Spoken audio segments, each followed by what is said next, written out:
सबको शरद पूर्णिमा की हार्दिक शुभकामनाएं। आज शरद पूर्णिमा है। आज के दिन चंद्रमा अपनी 16 कलाओं से युक्त होकर धरती पर अमृत की वर्षा करते हैं। अश्विन माह की पूर्णिमा तिथि को शरद पूर्णिमा कहा जाता है। वर्ष में 12 पूर्णिमाओं में से शरद पूर्णिमा का महत्व सर्वाधिक बताया गया है। मान्यता है कि शरद पूर्णिमा की रात्रि में माँ लक्ष्मी पृथ्वी पर विचरण करती हैं। वे भगवान विष्णु के साथ गरुड़ पर बैठकर भ्रमण करने के लिए आती हैं और देखती हैं कि कौन जागा है, कौन सो रहा है। जो व्यक्ति शरद पूर्णिमा की रात्रि में जागरण करता है, माँ लक्ष्मी उससे प्रसन्न होती हैं। धार्मिक और वैज्ञानिक दृष्टि से महत्वपूर्ण है यह दिन। शरद पूर्णिमा के चांद की चांदनी सोमरस बरसाती है, अमृत बरसाती है, जो हमारे स्वास्थ्य और आँखों के लिए सर्वश्रेष्ठ औषधि है। शरद पूर्णिमा को कोजागरी पूर्णिमा भी कहा जाता है, क्योंकि यह व्यक्ति को कर्ज से मुक्त कराती है। पौराणिक कथा के अनुसार आज के दिन माँ लक्ष्मी का अवतरण हुआ था। शरद पूर्णिमा तिथि का आरंभ आज 30 अक्टूबर को शाम 5:47 से 31 अक्टूबर की रात 8:21 तक पूर्णिमा तिथि की समाप्ति होगी। व्रत की विधि भी मैं आपको बताती हूँ। इस दिन व्रत रखने का बहुत महत्व है। समस्त मनोकामनाएं पूर्ण करने वाला ये व्रत है। व्रत की विधि के लिए भी बड़ा आसान है। आप अपना घर का मंदिर साफ करें, स्नान आदि करें और पूजा की चौकी पर लाल या पीला वस्त्र बिछाएं और उस पर लक्ष्मी माता और श्री हरि की मूर्ति स्थापित करें, तस्वीर स्थापित करें और धूप दीप फूल आदि चढ़ाएं। पीले या लाल रंग के फूल को चढ़ाने का बड़ा महत्व है। माता लक्ष्मी लाल फूल से बहुत खुश होती हैं। सफ़ेद या पीले रंग की मिठाई से ही भोग लगाएं। शाम को चांद निकलने पर अपनी श्रद्धा और सामर्थ्य के अनुसार गाय के घी के दिए प्रज्वलित करें और खीर बनाकर रखें।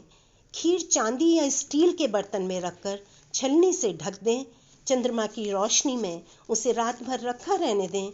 फिर ब्रह्म मुहूर्त में जागें और विष्णु नहा धोकर पूजा अपनी करें। विष्णु सहस्त्र नाम का जाप करें। गणपति की आरती भी अवश्य करें। खीर माँ लक्ष्मी को अर्पित कर सभी परिवारजनों को बांट दें। ये मैंने आपको पूजा विधि बतलाई। अब मैं आपको इस व्रत की कथा सुनाती हूँ, क्योंकि इस व्रत की कथा का बहुत महत्व है। जब हम पूर्णिमा का व्रत रखते हैं तो हमें ये कथा भी अवश्य सुननी चाहिए। कथा इस प्रकार है। एक साहूकार था, बड़ी ही धार्मिक प्रवृत्ति का। उसके 2 पुत्रियां थीं। वे हर पूर्णिमा को व्रत रखते थे। साहूकार भी रखता था, बेटियां भी रखती थीं। साहूकार बड़े विधि विधान से व्रत रखता था, बड़ी पुत्री भी बड़े विधि विधान से रखती थी। लेकिन छोटी पुत्री बस ऐसे ही पेट पूजा की और उसका बड़ा ध्यान रहता और पूजा आदि की तरफ उसका कम ध्यान रहता था। श्रद्धा पूर्वक इसी प्रकार व्रत का सिलसिला चलता रहा। बेटियां बड़ी हुई, दोनों के विवाह हुए और दोनों की संतान हुई। अब बड़ी बेटी जो बड़ी श्रद्धा पूर्वक पूर्णिमा का और खासतौर से शरद पूर्णिमा का व्रत रखती थी, उसके सभी संतान बड़े स्वस्थ पैदा हुई और बड़ी होने लगी। लेकिन छोटी बेटी के साथ बड़ा ही दर्दनाक हादसा होने लगा। उसकी संतान पैदा होते ही खत्म होने लगी, उसकी मृत्यु होने लगी और ऐसा कई बार हुआ। अब वो परेशान कि क्या करे। आखिर उसने एक ब्राह्मण को बुलाया और ये कारण जानना चाहा कि आप ब्राह्मण देवता मुझे बताइए कि मेरी संतान पैदा होते ही उसकी मृत्यु क्यों हो जाती है।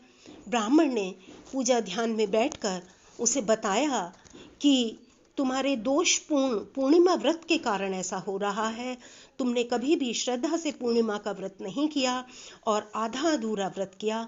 उसी के दोष के कारण तुम्हारी संतान जीवित नहीं रह पा रही है। उसने जानना चाहा कि अब मैं क्या करूं?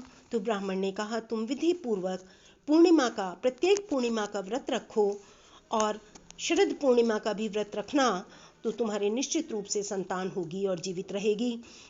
पूर्णिमा व्रत रखते रखते शरद पूर्णिमा आ गई। उसने शरद पूर्णिमा का भी व्रत किया, लेकिन व्रत रखने के बावजूद उसकी संतान पैदा हुई और उसकी मृत्यु हो गई।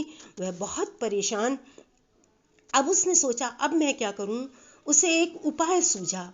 उसने अपनी मृत संतान के ऊपर एक चौकी रख दी और उस पर कपड़ा बिछा दिया और अपनी बड़ी बहन को बुलाया कि इसकी मृत्यु का आरोप इस पर लगा देती हूँ, इसका दोष इसको चला जाएगा। उसने ईर्ष्यावश ऐसा किया, अपनी बहन को बुलाया। बहन आई और आकर उस चौकी पर बैठी। जैसे ही वो बैठी, उसके वस्त्रों का कोना उस मृत बालक से छू गया और वो एकदम रोने लगा। बड़ी बहन डर गई कि ये क्या हुआ। तो उसने देखा कि उसके नीचे बालक रो रहा है।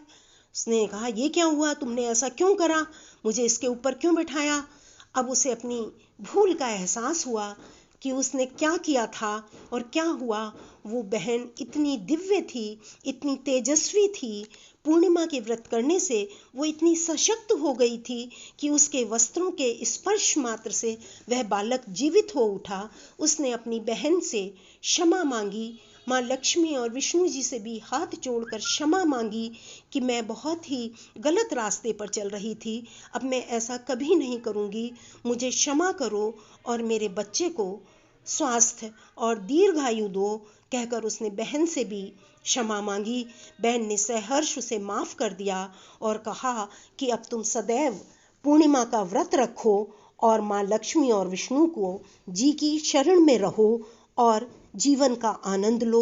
उसने इसी प्रकार किया और पूर्णिमा का व्रत करने लगी। जिस प्रकार पूर्णिमा के व्रत से, शरद पूर्णिमा के व्रत से माँ लक्ष्मी और विष्णु जी ने छोटी बहन का उद्धार किया, उसी प्रकार प्रत्येक व्यक्ति का उद्धार करें। और जिस प्रकार बड़ी बहन पर उनकी कृपा रही, उसी प्रकार सब पर बनी रहे। माँ लक्ष्मी की कृपा उन सभी पर सदा बनी रहे जो कथा सुन रहे हैं, और कथा सुनाने वाले पर भी माता और विष्णु जी की कृपा सदा बनी रहे। आपका बहुत बहुत धन्यवाद। यदि आपको ये कथा अच्छी लगी तो कृपया मेरे चैनल को लाइक और सब्सक्राइब करें, ताकि मैं इस तरह के व्रतों की कथा आपको आने वाले त्योहारों पर भी सुनाती रहूं और आपको नोटिफिकेशंस मिलते रहें। आपका बहुत बहुत आभार। आपने कथा बड़े प्यार से सुनी। धन्यवाद।